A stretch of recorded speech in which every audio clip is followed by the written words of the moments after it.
Muling nabuhay si Jesus.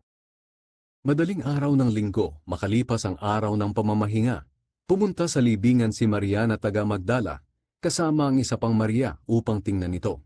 Biglang lumindol ng malakas, at isang anghel ng Panginoon ang bumaba mula sa langit, at iginulo ang bato na nakatakip sa libingan at inupuan ito.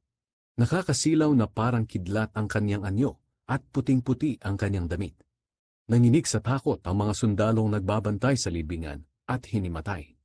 Sinabi ng anghel sa mga babae, "Huwag kayong matakot. Alam kong hinahanap ninyo si Jesus na ipinako sa krus. Wala na siya rito. Dahil nabuhay siyang muli tulad ng sinabi niya sa inyo.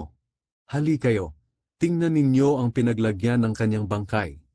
Pagkatapos, sinabi ng anghel sa kanila, "Puntahan niyo agad ang mga tagasunod niya, at sabihin ninyo sa kanila na nabuhay siyang muli, at mauuna siya sa inyo sa Galilea. Doon ninyo siya makikita. Tandaan ninyo ang sinabi ko sa inyo." Kaya dali-dali silang umalis sa libingan.